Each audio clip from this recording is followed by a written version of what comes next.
Through the calmness of the morning light, there is a feeling as if something important is about to happen. In a room filled with silence, the protagonist slept peacefully, unaware that the day would change his life. At the moment when the sun's rays were falling perfectly, the sharp sound of the phone broke the peace. Wiping his eyes, he irritably grabbed the receiver, muttering that if it didn't matter, the caller would be sorry. It was with this unexpected call that the story that had completely turned his world upside down began. He hesitantly said hello? But all he heard in response was a growing hum. An electronic beep sounded, the screen blinked, and as if someone had pressed the reset button, the game was over. The red-haired girl opened her eyes and muttered in surprise that she seemed to have fallen asleep again. She sat up in the luxurious room, still dazed and perplexed as to what had even happened. Glancing up at the ceiling, she asked herself in a panic where her room had gone and why she was here. Waking up in an unfamiliar luxurious bedroom, the girl realized in shock. This was definitely not her room. She looked around dumbfounded when someone called her Your Highness, adding to her confusion. A stranger with Hollywood looks and a smile like it was a normal morning came up from under the blanket. He sighed lazily, and what a handsome man he is, popped into her head. When she saw that he was naked and heard him offer her a hug, she panicked and shouted that it was okay, and no hug was required. He worriedly inquired if everything was okay, referring to her as Your Highness. Embarrassed, she covered herself and stammered, trying to explain that there had been some sort of mistake. Turning around abruptly, the girl's eyes widened with shock, clearly noticing something unexpected. Another man with fiery red hair walked across the room, complaining about the noise. He turned around with a smirk, not bothering to cover himself, as if his appearance was completely normal. With a shriek, she spotted another man and thought in panic, "Are there really two of them now?" He calmly pulled on his clothes, but her shock didn't lessen. The situation was getting more and more absurd. When she turned away, he asked with a chuckle if she wanted to look again. He recalled that she had been the one who had first seen him, and suggested that it didn't matter. She blushed up to her ears and, looking away, mumbled that she hadn't done it on purpose. The irritated red-haired man hissed through his teeth, accusing her of some dirty trick. She, still covering herself, responded by confusedly interjecting what he even meant by game. He loudly announced that he was wasting his time and turned around, clearly deciding not to continue the conversation. On his way out, he coldly threw out that he wasn't going to take part in any silly intrigue, and left with his head held high. The girl splashed her hands and shouted after him that she was shocked, and had no idea what was going on here. The door slammed shut behind him and she shouted that she wanted an explanation first. The blonde commented, confused at her outburst, and again gently called her Your Highness. Realizing he was still around and also in a panic, she offered to get dressed first so she could at least come to her senses a little. He lowered his head and whispered that it was all a mistake, clearly feeling guilty. Tears rolled down his cheeks, and he begged for mercy, recognizing that everything that had happened was entirely his fault. He shuddered and begged for forgiveness, resting his head on her shoulder as she stared ahead in confusion. Seeing his scarred back, she thought in shock that he might have been beaten and felt pity.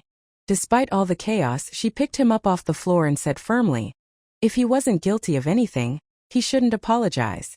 She looked him in the eyes, gently repeating that you can't humiliate yourself for no reason, and asked him to understand that. After all the turmoil, she exhaled tiredly, as if she could only now catch her breath a little. She tried to logically sort out what was going on, starting with the room she woke up in. At first she thought it was a hotel, but the scattered personal belongings gave away that someone actually lived here. Adding the two strange men to the mix, her doubts increased. The situation was clearly out of the ordinary. They spoke in an unknown language, but she somehow understood everything, and then she noticed her hair. When she saw the long red strands in the reflection, she was shocked to realize that it wasn't her body. Shocked, she realized that the body she was in was not her own. A pop-up with the title, The Last Prince of Velrod, appeared before her eyes, as if from a visual novel. Her heart pounded as she wondered aloud what the hell this was about, and why it was so real. The blonde man worriedly called out to her as she stared at the screen hanging in the air. She poked at the game window and asked in a panic, "Can't you see that screen, right there in the air?" And he only confusedly asked what the screen was. Realizing that he couldn't see the screen, she decided not to insist, lest she seem crazy. She gave him a strained smile and said it was fine, though there was worry bubbling up inside. She tried to pull herself together and mentally noted that she needed to gather as much information as possible. The game interface had already mentioned 3 characters, and she, Princess Yeldria, was one of them. The blonde, still not understanding what was going on, asked if she knew who the man was that had left. When she heard the name Princess Velrod, she flinched. It matched the name from the pop-up. She tried to remain calm, but her mind kept spinning. How was this possible? Her eyes widened as another beep confirmed that her thoughts matched the plot of the game. A new task popped up on the screen. Choose how to get the prince to forgive her. As if she were in a visual novel. Looking at the floating game windows, she realized everything pointed to one thing. She was inside the game world. When she tried to select an answer choice, the cursor began to move on its own, without her input. The screen announced the successful completion of the quest, and she was given an achievement related to Etzin Velrod. She watched stunned as the inscription windows flashed before her eyes. Suddenly, everything froze and the system displayed an alarming message. There has been a failure for an unknown reason. Shocked, she realized she was a minor character in a game that someone else had already started going through. She realized with horror, she had been sucked into the game and had become a minor character. The glitch message that had popped up was still flickering, and the thought of a bug didn't seem harmless now. Doubts tore at her. Was this really reality and not a dream or illusion? Clutching her hand, she wondered what she had to do to get out and return to her world. But then the very same game interface reappeared, as if it was going to give her a new path. The game window gave out a new task. Find Princess Yeldria's weakness and make a scandal. Otherwise she would be killed. She realized in horror, someone was still playing, and her body was now just a tool in someone else's scenario. Barely containing a shudder, she laughed strangely, saying it wasn't funny anymore, and collapsed on the bed. Covering her face with her hands, she whispered, "If I'm in someone else's body, what's my name now?" The guy confusedly interjected, "Excuse me," while the game windows continued to flash all around. The blonde knelt down and informed her. She was Emperor Viet's only daughter and heir to the throne. She asked in amazement if this was true. Was she really next in line to the throne? Surprised, she asked the logical question. Didn't the emperor have other children to be heirs?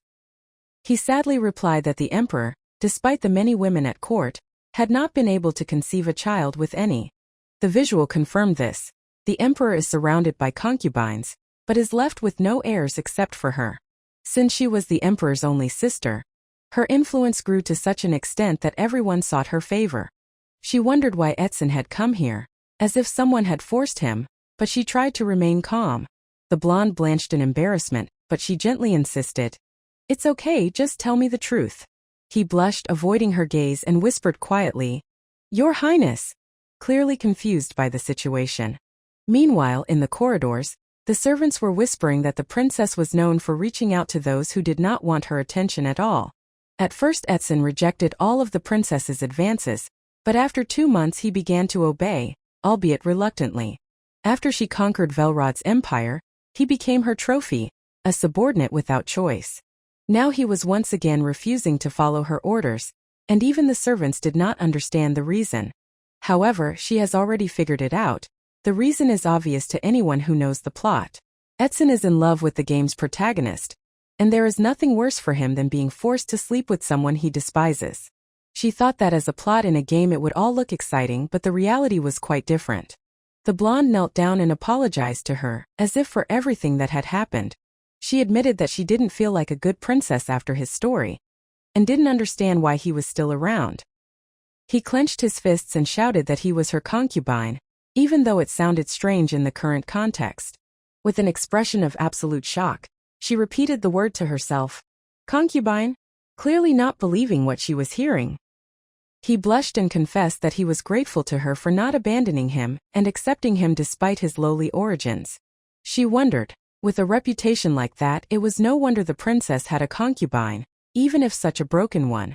Watching his submissive pose, she realized he wasn't just serving, he genuinely feared for his life. He kneeled down and confidently said, "Yes, Your Highness," ready to do her bidding. She discreetly clarified, "I can trust you, right?" And in response she heard, "Yes, absolutely." A few days later, she turned to him for help, trying to make sense of her new reality. The servants whispered that the princess was acting strangely, locking herself in with her concubine and not leaving her room. When she appeared in the black dress, everyone greeted her in confusion. Her image inspired respect. She responded coldly to the apology, mentally reasoning that this style of behavior looked convincing enough. Nedrika, watching her, noted that over the past 3 days she had begun to act truly like a princess. It was hard for her to get used to the princess outfit, and she complained that something comfortable would be better instead of a dress. Lifting the hem, she wondered, maybe she should just get used to this body and its life. She is Yeldiria Viet Cecilia, the princess of this empire, and the main antagonist of a game that everyone should hate. After all, this isn't just a game, it's a reverse harem dating simulator. And she's the one in it that everyone hates. If her fate is death, then as the villain, she'll have to find a way to survive and change her ending. Her only advantage right now was that she could see the main character's system window. If it worked out to peek at her choices, it could be a powerful weapon in the fight for survival. The servants asked if she needed help, and she already knew she had to act as confidently as possible. Without hesitation, she ordered that Etzin Velrod, the key man in this story, be brought to her. The door swung open with a clatter, and Etzin himself flew into the hall with outrage. What's going on here? Not realizing that everything was now in her script, she calmly told him to sit down, showing him that control was now completely in her hands. Etzin demurely complied, but warned that this was the last time he would answer her. She drank her tea quietly, and asked forehead to forehead, did he really think she still desired him? In the past, such a phrase would have been a prelude to an order to get into bed. Now everything had changed. Her sudden question caught him off guard. Aren't you tired of pretending all the time? And he froze, not knowing what to say. She caught the pain in his voice, as if he was about to snap, and gently assured him, it will be different this time. Etzin said something confused but didn't finish, stood up and left the room, leaving her in silence. A notification appeared on the screen. He was temporarily gone, and now she had to choose her next step. When she saw the name Robia, she realized one of the 3 concubines Nedrika had mentioned was waiting for her. He confirmed. Yes, she had 3 concubines, and if the name matched, it was definitely one of them. She stopped in the corridor and regretfully thought that it was too late to change anything now. If she chose the second option, she might recognize the face of the one who would one day kill her. A warning appeared in the system window. Robia would try to kiss her. He was angry at being ignored. He silently approached, standing right in front of her, and inside her she was in a dilemma. Comfort him or wait for Etzin to return. 3 options flashed before her eyes and she froze, staring into the void, not knowing which choice would turn out to be the least risky. She settled on the third option, but thought with a cold chuckle at how pathetic her status had become in Etzin's eyes. There he stood before her, silent and cold-eyed, while the system window wryly prompted, your man is not happy with you. She looked straight in front of her, not hiding the confusion and pain, hiding the shiver in the corners of her eyes. Etzin's name sounded almost like a rebuke in her thoughts, like an admission of defeat to someone she shouldn't have lost. And the system added the final blow. Your Uriel is no longer satisfied with just you, as if deliberately killing whatever was left in her. She nodded with a slight chuckle, letting him know she accepted everything, even the pain hidden behind his indifference. She spread her hands and threw them down with cold grace. Do what you want. As if she wasn't going to fight anymore. With a sly squint, she asked if he was disappointed at how easily she let him go, provoking a response. He reacted sharply, but it wasn't anger in his voice but surprise, as if he hadn't expected such a turn himself. She reached out calmly. I'll give you the lands.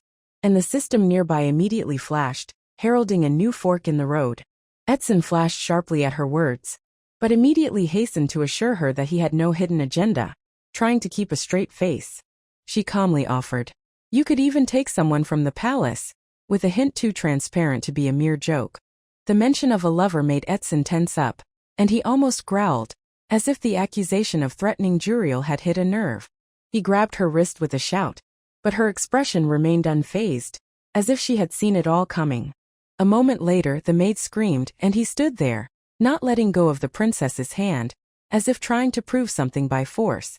When the maid screamed in panic about the guards, the princess calmly raised her hand, showing that everything was under control. Etzin lowered his head, holding back his anger, and the girl, trembling with excitement, couldn't believe what she had just seen. Abruptly the man intervened, standing between them and threateningly telling Etsun not to dare touch her with even a finger. The princess coldly replied that if he had real power, he would have already done something. The words, "I'll kill you if you touch her," sounded like the final line that could no longer be crossed. Etsun snaps, accusing her of playing with the lives of others as if they were toys, giving them no value. Determination flashes in his eyes. He vows to show everyone her true face, hidden behind a mask of power. He comes close and looking into her eyes he throws, "You know I'm right." But he hears only her calm reply. The princess is silent, but her fingers are clenched into a fist. Her face remains cold-blooded, though inside everything is boiling. Suddenly Etsun falls to his knees, begging her to spare the other girl, his voice shaking with pain and despair. Yeldria looks at him calmly and coldly, but asks for only one thing: to spare Uriel, even if it means paying for it with herself.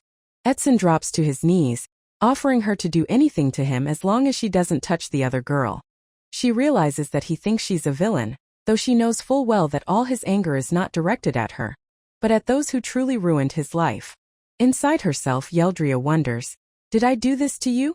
But knows that both her identity and her freedom have long since been drowned in this world.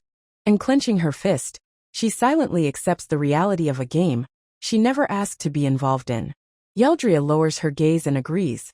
All he can do is curse her, and she will make no excuses. She straightens up and declares with cold certainty that her words will always be the truth, unlike the lies others live by. Watching him sadly, she realizes, without even realizing the true nature of the game, he was willing to give Uriel away for nothing. Yeldria lowers herself to the level of his gaze and whispers that he need not fear. She will do nothing to him or her. And if he doesn't want that girl around, Yeldria is willing to take her out too without flinching. Yeldria, with a sneer on her lips, asks if he's curious as to why things turned out the way they did. He drops to his knees lost and cold, admitting he is tired of her. Fury flashes in Etsun's eyes. Even the most desirable toys get tiresome faster than he thought. Yeldria, without a word, leaves the room with a heavy weight in her heart without turning around. When the maid notices her fatigue, she replies that she's fine, just a little tired. Yeldria, distracted from her worries for the first time in a day, curiously asks the name of the maid who has been by her side the whole time. She introduces herself in a calm tone. Her name is Hessa, and she is the princess's personal maid. Yeldria thanks her and tells her that she can be free until tomorrow, to which Hessa bows in agreement. As the door closes, her polite goodnight wishes resound in the empty silence of the room. Left alone, Yeldria rolls onto the bed, exhaling no more strength. Yeldria lies in bed, tiredly thinking that now all she has to do is wait. She has changed the plot of the game. A system notification appears on the screen. Robia has been consoled. The task has been completed successfully. Staring at the ceiling, Yeldria wonders, is everything going on just entertainment for someone? She speaks to Etsun again and, without hiding her bitterness, says that people are suffering because of people like him. Though her words sound harsh, Yeldria continues with a chuckle. She is about to tell him something truly interesting. Etsun, holding back his rage, says that Yeldria is just a character in the game, and everything she does is known to his lover. Yeldria, with icy calm, continues. She knows who that girl is with and what she's doing, but Etsun cuts her off abruptly. Shut up. As if not hearing, Yeldria reminds him that his chosen one is now probably in the arms of another, in the very bed where he was with her. She says it ruthlessly, and Etsun freezes, because he realizes that everything she says could be true. Yeldria closes her eyes with a heavy heart. Trust is broken, and it is impossible to go back to the way things were. Robia suddenly grows cold towards Yeldria, and the notification informs him that his interest has waned a bit. The system explains. He fell in love too quickly, but he began to suspect her of being involved with someone else, sensing insincerity. Yeldria is at a loss. She doesn't understand what exactly could have made Robia suspicious after their night together. The next notice sounds. The task of comforting Robia has failed, and he feels lonely because of her neglect. Yeldria clutches her head and exhales. What a jerk! Realizing how flimsy this whole game simulation of feelings has turned out to be, Yeldria resets the system notifications in annoyance and quips, whatever they want. Closing her eyes, she exhales tiredly, mentally disengaging herself from the game and all this drama. The room fills with the screaming in her head. I'm done for the day. Later, tossing and turning in bed, she mumbles the maid's name, but her voice sounds different and her eyes flutter open. Through her sleep she asks, Nedrika? Sensing someone's presence nearby. In the semi-darkness, Yeldria repeats the name, unable to believe her eyes. Nedrika? When she sees the familiar face, she freezes with surprise and slight consternation.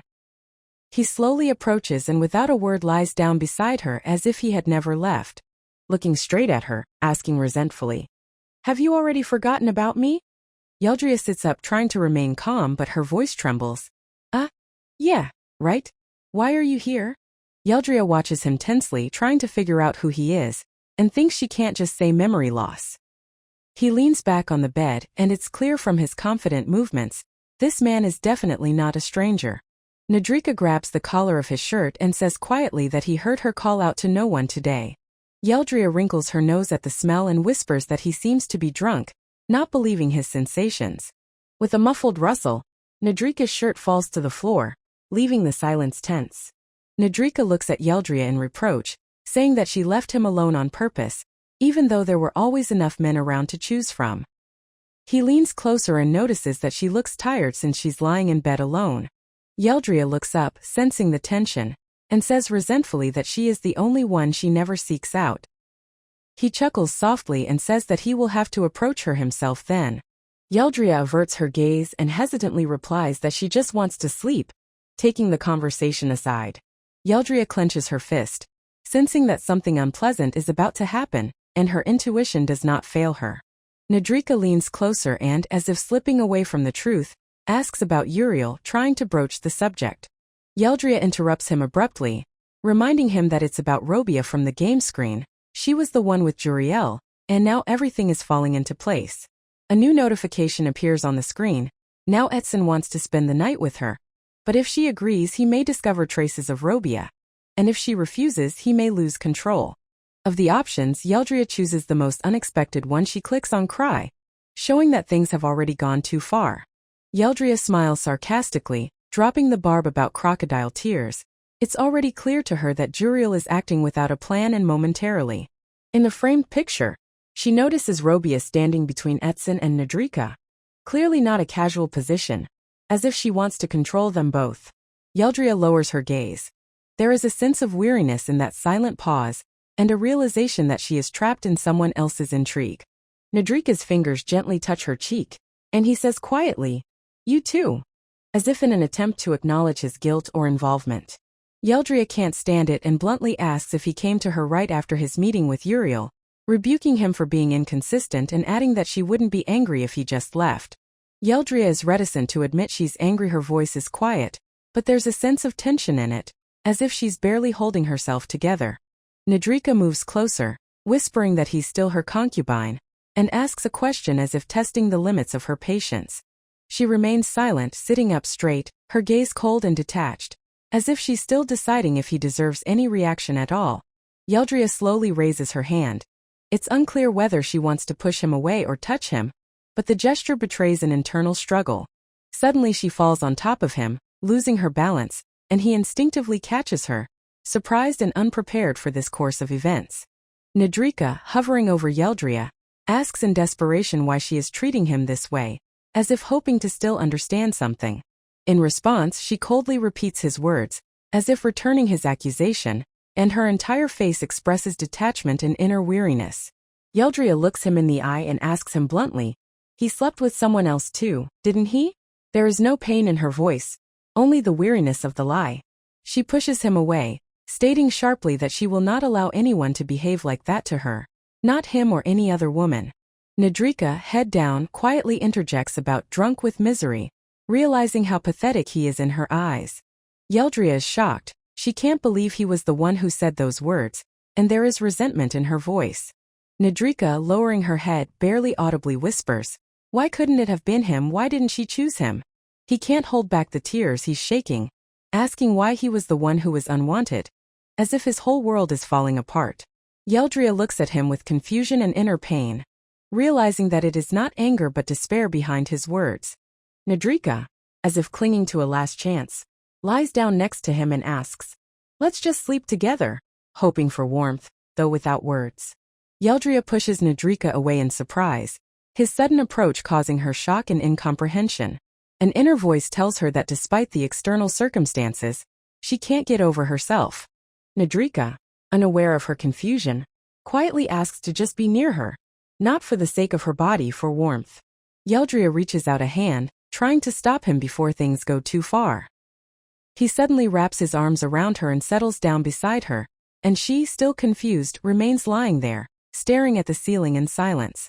Yeldria, lying next to Nedrika, restrains her irritation when he, pretending to be asleep, settles down too freely. Mentally cursing, she barely restrains herself from rolling her eyes at the audacity of what is happening. A notification pops up on the system screen. Their night together has activated a hidden quest. The system warns that some routes and events may be suspended due to the consequences. Robia's path is temporarily closed, and to reopen it, Yeldria will have to fulfill a unique condition related to the event. Yeldria glances glumly at the screen where it says the error was found, trying to figure out what exactly went wrong. A sudden shout from the guard outside the door interrupts her musings. He bursts in with a disturbing message. She throws her head up and you can see it in her eyes. Instinct warns her that the situation is serious. The guard explains that there has been a glitch, and it seems that something in the reality of the game has been disrupted. A second soldier runs up, panting from running, and adds, "Something has appeared. That shouldn't be there." The entire court is shocked by the news. Prince Velrod and the mate have been caught in the night while trying to escape. Suddenly, a hidden quest is activated, as if the system itself has decided to interfere with their fate. Juriel freezes, realizing that a life is at stake. Her gaze is full of anxiety and determination. The system explains, saving Velrod and Juriel means surviving the battle with Princess Telferia. One of the counselors whispers, "Since Velrod defeated the elite soldiers, maybe we should give him a chance to escape." The servants whisper outside the door, hoping that the punishment will not be so severe. But everyone knows the princess is the cruelest in the palace, and no mercy should be expected from her. Juriel looks into the princess's face and wonders if she really wants someone dead. The princess recalls her promise to let them go, but with a sarcastic clarification that the way she left was inappropriate. Velrod flares up. He only wanted to get Juriel away from palace intrigue as soon as possible. The princess declares that she has kept her word and will not retaliate, despite the offense. Juriel sits in silence, and Velrod only remarks that she finds it hard to trust anyone after all that has happened. The princess' inner voice acknowledges. She can finally see Juriel's face clearly. Uriel sits upright, calm and serene, as if she is not at all concerned with what is happening. The princess's gaze rests on Juriel, who does not show the slightest bit of fear, as if she is not even afraid of death. The princess wonders if perhaps Juriel is not afraid, because she thinks she is the heroine of the game. Velrod feels a strange déjà vu, as if he has already met the princess in another reality. He begs, let her kill him, but let Juriel go, because her hatred should be directed only at him. The princess, after a pause, calmly agrees. If it is his will, she will fulfill. She throws out the question of whether this girl is really worth that much to him, and Velrod clenches his fist, not hiding the pain. Velrod's eyes flash with anger. He can't believe his life is so worthless. He fights despair, looking down at the floor as if searching within himself for the answer to why everything has devalued. He turns to Juriel and quietly promises, everything will be okay no matter what. The princess coldly reminds him that his relationship with his concubine is an insult that cannot go unpunished. The system activates a choice. An urgent decision must be made to save Velrod's life and appease Telferia's rage. Uriel is slapped with a cold order. Forget about her connection to Velrod. She makes the excuse that she was just dragged into it and never sought a relationship. The princess finally says she will let them both go. An unexpected but welcome decision. Velrod tries to understand her motives, and she offers them money so they can start a new life in peace. But her words come with a condition. They are not allowed to return to this palace again. Velrod is confused. If Uriel is around, his desire for freedom will weaken. The system warns, Uriel will not want to leave the palace. Velrod alone will not be enough for her. The princess, with icy calm, demands a choice right now. The doors slowly swing open, creating a tense pause before the fateful decision. The silence is broken by surprise. all eyes fixed on the rose left in the center of the table as a sign. Juriel is confused. A man appears on the doorstep, causing her anxiety and doubt. Robia, seeing her, can't hide her surprise and staggers out of the way, trying to figure out what's going on. At this time, Etson decisively declares, "It is impossible to hide it any longer. Juriel is already involved with another man and it is obvious." He says bitterly. Even without words you can see the disappointment in her eyes. Velrod realizes in horror that the situation is getting out of control, and begins to doubt his feelings. It becomes clear that the situation is out of control. The princess is experiencing acute emotions about what is happening.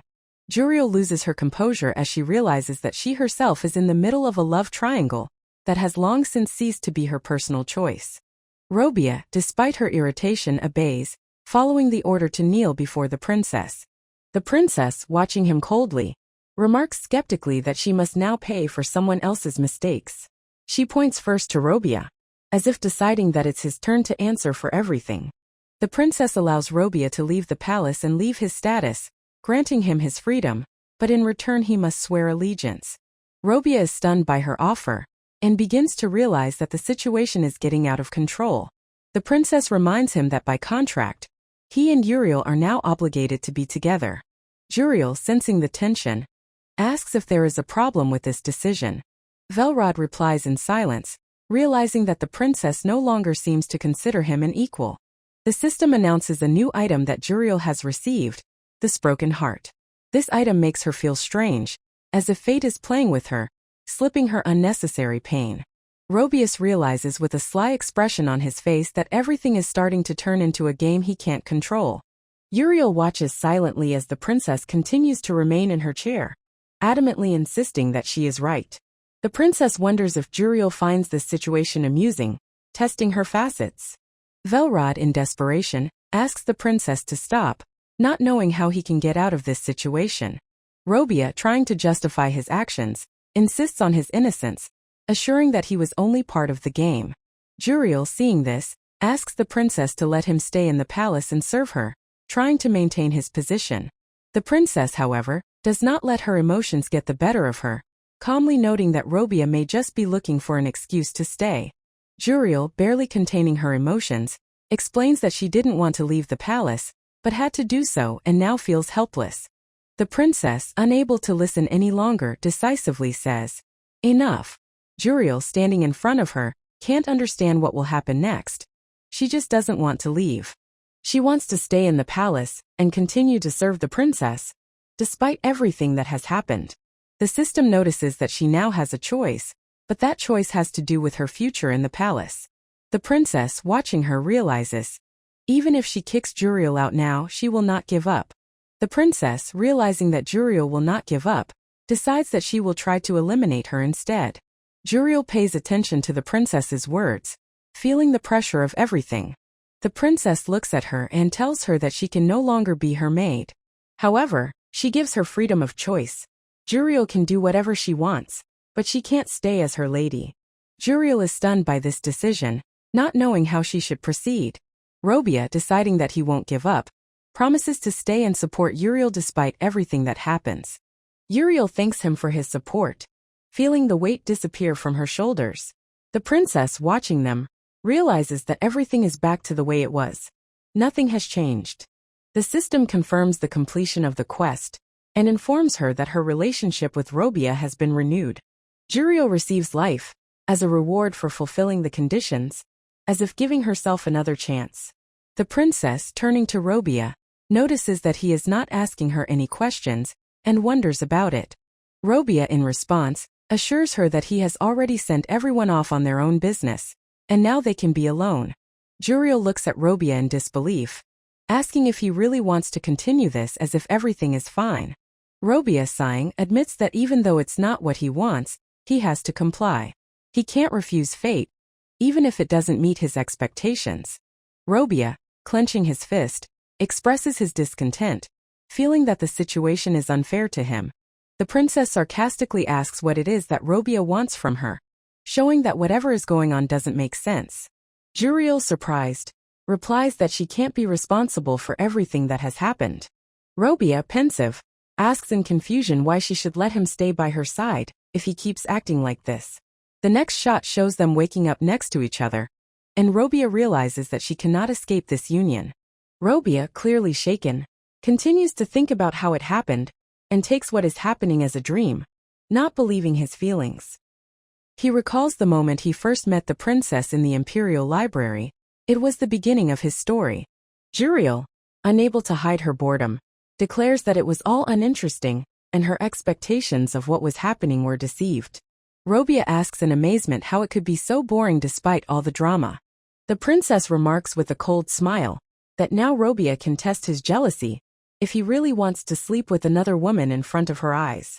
After that night, Uriel never called out to Robia again, and he felt it as a heavy silence. Robia, trying to forget it, remembers how he once found himself in her arms, but could never understand her true feelings. He watches her from a distance, undecided about what comes next, until he comes to realize that it was all just a game. Juriel, knowing that her actions could be misinterpreted, is hesitant to return to her previous relationship. Robia is left with fuzzy thoughts, realizing that everything that happened was just a cruel joke of fate. Robia, with sadness in her voice, says that despite everything she can't kill Uriel, even if it seemed like a way out. Uriel turns around, surprised to realize that she herself feels no guilt for what has happened. Then there is silence as Robia admits that she was unable to fulfill her dark intentions. The system emphasizes that this was one of her morality tests, and Robia failed to act as expected. And despite all the obstacles, Robia realizes that she cannot kill the man despite all the anger and feelings of despair. Robia, upon reflection, realizes that she can get out of the game without risking her life if she acts carefully. Juriel, watching her, senses that the situation has taken an unexpected direction, and she is not prepared for this change. Robia, questioning her decisions, decides that perhaps this is the best outcome for everyone, despite her inner torment. She realizes that if she can't let them go, at least she can control their lives inside the palace. Robia makes a decision. At least this way she can keep them under surveillance to avoid further threats. The princess wakes up, and someone approaching asks if she's awake yet. Robia brings her water, thoughtfully offering to facilitate her morning ritual. Juriel notices that of all the people she has met, Robia has been the only one who has stayed by her side since the beginning. Robia notices that her face looks swollen, clearly noticing that Uriel is not in the best of health. Uriel explains that she hasn't been able to sleep well since possessing this body, and finds an excuse for her condition. Juriel, feeling her feelings begin to change, decides not to hide them, allowing herself to be honest. She notices a bruise on her neck, not realizing where it could have come from, and asks if Robia hurt her. Robia looks at her in surprise and, noticing the bruise, asks if he was the cause of it. Uriel replies with slight offense that it was too much, and she doesn't want to be perceived as weak. However, she explains that she wants Robia to know that she has no right to leave such marks, and asks him if it was really him. Juriel stands, slightly embarrassed, not knowing how to respond to Robia's words. Robia, thoughtfully offering to help, asks if she should take care of her bruise. Juriel replies that she is already healing, not wanting to show her vulnerability. Robia, sensing his awkwardness, begins to fidget, unsure of how to proceed. Juriel, noticing his confusion, simply throws a look of slight frustration, and asks him what he said. The princess, noticing that Robia doesn't look healthy, asks where his doctor is and why he hasn't summoned him. The servant explains that they usually manage their own condition, so they don't have to depend on others. Juriel, despite her misgivings, assures the servant that everything is fine and that she can handle the situation herself. Robia is surprised to realize that all this time he has been treating himself on his own, without the help of a doctor. The servant, upon hearing this, seems surprised, and with slight bewilderment asks for an explanation as to why he hasn't been in treatment. Juriel, with slight bewilderment, asks if Robia is going to ban her again. Robia, determined to do things properly, hurries off to get the cure, knowing that the treatment is needed immediately. Juriel, a little annoyed, orders Robia to follow her instructions without giving any indulgences. Robia, a little confused, watches in amazement as Juriel gets serious and demands that he immediately remove his clothes for the treatment. Juriel, sitting in a chair, calmly watches as Robia readily complies with her demands, realizing that this scene is simply part of her control over the situation. Robia warns him that it will be a bit cold, but he is prepared for what is to come. Juriel notices his readiness, but it is clear that she is uncomfortable with what is happening and is slightly hesitant. Robia, following her instructions, removes his clothes while feeling awkward, especially because of the look in her eyes. Juriel, gritting her teeth, unable to hide her reaction, tries to control the situation, though everything inside her clenches. Robia thanks her, but Juriel, noticing his discomfort, says with a slight rebuke that he can't even look at her, despite his gratitude. Robia, noticing her look, asks if she didn't like the treatment, sensing something was wrong. Juriel, holding back her irritation, says she feels bad, but doesn't want to show anything. Robia, with slight regret, admits that this fact upsets him and he can't accept her condition. Juriel, holding back her emotions, points out that she can't allow herself to be weak and doesn't want others to see her vulnerable. Robia, with an expression of determination, replies that he is willing to do anything for her if that is her wish. Juriel, deciding that she will no longer hide her feelings, expresses a desire that Robia seems to have a hard time understanding. Robia, noticing her decision, is embarrassed and asks if it would be too risky for him. Juriel replies calmly that he cannot refuse it, and she expects him to act as she says. Robia, unable to find the words, begins to feel that this is all getting too complicated for him. The system watching explains that Robia is now looking for answers in her eyes, hoping that she will act differently, perhaps because of the kindness he has received from her. Robia, sensing that his gaze isn't quite directed at Juriel, realizes that he can't quite focus on her. Juriel, despite her reaction, decisively declares that she will no longer allow him to behave the way he used to.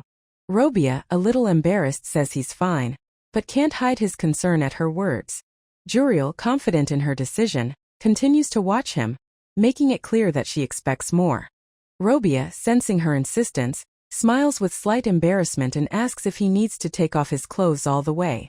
Robia, taking her hand, reminds him that she promised to treat him, but now it is up to her to answer for her words. Her attention shifts when a servant informs her that the emperor has asked her to appear before dinner. Juriel, holding back her emotions, agrees and informs him that she is ready to prepare for the meeting, leaving Robia to wait. She struggles to contain her emotions, almost forgetting the importance of the moment, realizing that her actions may have been too hasty. She meets the others in the palace hallway, and there is an immediate tense silence between them, as if there has been since the last time they met. Juriel hears the conversation and wonders what happened last night, paying attention to the words about some interesting story. She notices the man she has just encountered and realizes it is the emperor, her only blood relative. The emperor, with a smile, reminds her how difficult it is to understand his personality just by his appearance, and she marvels at that. Juriel, with a slight laugh, states that none of that matters much, even if he is her relative. However, she notices that their relationship is not what she thought it would be, and that the emperor still hasn't corrected the princess's habits, which have gone too far. The princess, a little worried, says that she needs to tell him something urgently, sensing the importance of the moment. The emperor, noticing her doubt, asks if she can hear him and turns his attention to her. Juriel, with slight irritation, confirms that she is listening, despite her thoughts on other things. The emperor explains that he called her here to inform her of an important matter involving the kingdom. The princess, puzzled, begins to think about big names like Rothschild Empire and Kingdom of Bern, and tries to figure out what the emperor wants to tell her. Juriel, reflecting on her mistakes, admits that she has not been involved in politics, though she has been in that position. The emperor, continuing the conversation, informs her that he is willing to give her full power to negotiate, awaiting her reaction. Juriel asks a question in surprise, not realizing what is going on and not sure if she heard correctly. The emperor, seeing her doubt, confirms with a smile that he has indeed offered her the opportunity. Juriel, a little puzzled, realizes that to strengthen their alliance this could be a beneficial move, and now she has to decide how to take the chance. Juriel, slightly perplexed, notices that everything is going according to plan, confirming her thoughts. The emperor, smiling slightly, confirms that everything will be fine, adding that it won't be a problem. Juriel, continuing the conversation, asks his opinion on how they should handle the man, who will soon return with victory. The emperor hesitates, replying that this man would need to be rewarded handsomely for such a significant victory. Uriel, surprised by his decision, asks a question, trying to figure out which man we are talking about and why his reward would be so important. Uriel asks if he has forgotten someone without adding a word, to which he receives a puzzled reply. The Emperor, with a smile, explains that he would have forgotten Uriel about him, even though he was actually an important link. Uriel explains with a smile that it was his intervention that started the war. The Emperor, on the other hand, replies with a note of nostalgia that it has been 5 years since they split up after that incident. Uriel, interested, asks which other person they are talking about, to which the Emperor, with a smile, clarifies which of the love wives might be connected to those events. No one believed he would achieve victory, but now he's back at it. Uriel is shocked at what she has heard and cannot believe what is happening. Rumors have spread as if the princess started the war to get rid of her concubine. That very concubine now returns in triumph. The system launches a new quest. In 10 days, Uriel must become a servant before his arrival and arrange a fated meeting. The servants whisper behind her back, trying to figure out what she's up to. Uriel is dumbfounded, realizing that she has been given such an important task. She tries to remain calm, but can't figure out how to handle her new role. Anxious thoughts don't let her go as someone's approach is heard in the corridor. The Emperor admits that he didn't expect her to change, but is now impressed with her determination. The Emperor expresses confidence in her abilities, if she is indeed capable of compassion. Uriel repeats the word quietly, as if tasting it, not quite sure what it means to her. She ponders that with the change of soul came a change of personality, and to others it seems natural. She is overcome by an inner weariness, as if everything that is happening is just a bad mockery of fate. The Emperor adds that everything may seem unfamiliar, as this is her first experience with such things. The Emperor assures her that Eclat will assist her in any complicated matters, so she will not worry about anything. Uriel lowers her gaze, wondering if he would even want to remain her concubine. The Emperor stiffly reminds her that she only has 2 options, either return him or refuse, but he probably already despises her. She holds back her emotions as she stares forward, not letting herself show weakness. Uriel gingerly touches the wall, mentally continuing, he probably hates her after all. Uriel stops at the door, remembering the snide question, why does she need so many concubines? She sighs when she hears the system notification, and looks in surprise at the source of the sound. A message from Edson appears on the screen, offering to meet, and the choice of going to him or Raubi. Uriel covers her face with her hand, feeling the pressure both of them, despite everything, continue to make the effort. She clenches her teeth and is angry with herself. It wasn't Edson who should have run away, but herself. Uriel raises her head tiredly, staring at the ceiling of the hall as if trying to push her thoughts away. She turns to the maids with an unexpected request. She wants to go outside. They are confused, but Uriel clarifies that she just needs a place to be alone. One of the maids panics and tries to stop her, clearly not knowing how to react to such a whim. Uriel stares silently ahead, wondering why a normal desire to go out would cause such alarm among the others. Uriel chooses one of the maids and directs her to stay, ordering the others to leave the room. The room quickly empties and she is left with one girl, looking at her expectantly. The servant girl is nervous, but hurries to answer readily despite her trembling voice. She takes a step forward to move closer, but suddenly stumbles on flat ground. The girl loses her balance and falls right on top of Uriel, knocking her off her feet, causing her to panic and scream. Uriel catches the maid before she falls completely and stands still for a moment, surprised by the situation. She holds the girl back and asks if she's hurt herself without showing annoyance. The maid panics as she realizes what has happened and is horrified to notice the damage to her clothes. Realizing what she has done, she immediately begins to apologize, loudly and fearfully. Uriel's dress turns out to have a dirty stain on it, causing the maid even more despair. The maid falls to her knees and panics, begging to be spared, promising to take the blame. Uriel closes her eyes tiredly and asks her name in a subdued voice. The girl tearfully admits that her name is Daisy as she continues to beg for mercy. Her face reads fear, but there is a flicker of hope in her eyes when she notices that Uriel is not angry. Uriel suddenly smiles, realizing that she herself hadn't noticed that she was bursting into laughter. Uriel gently wipes the tears from Daisy's face and calmly asks if she hurt herself in the fall. The maid hastily kneels down and assures her that she is fine, trying not to shiver. Uriel softly says she will spare her and asks her to stop crying, much to the girl's surprise. Daisy with widened eyes asks again if she will be punished, still not believing what is happening. Uriel calmly answers no, and takes the girl's hand, showing that she holds no grudge. Juriel, not wanting to punish the girl, asks her to tell her something as a substitute for punishment. She wonders where in the palace is the best place to take a walk, and soon finds herself in the open air. Feeling the wind in her hair, she enjoys the moment with her eyes closed and whispers that she feels alive. Juriel walks through the green meadow, free and light, as if nature itself were breathing with her. But there is renewed anxiety in her gaze. There is too much going on, and she wonders how many more problems await her. Juriel remembers all the men who have been there for her. Nedrick, who has conquered her will, Robian, who has confessed his love, Etson, who is full of hate, and Eclat, who will soon return. She realizes how tangled these ties are, and how much pain, danger, and expectation there is in them. Thoughts of returning to her former body torment her more and more, but the fear of staying in this world doesn't let up either. She can't help but wonder, what if she has to be a princess forever? The wind flutters her hair, and turning around, she walks forward as if taking in something important. Juriel walks forward with thoughts of what she should do next, now that the election has become her personal responsibility. As she approaches the old tree where they had met before, she freezes when she sees it. Etson is already waiting in the shade, as if anticipating her choice. Despite everything between them, he looks at her calmly, without hatred. Juriel says his name with a slight smile, as if for the first time not holding back her emotions. A choice pops up on the screen in front of her, Etson or Robian.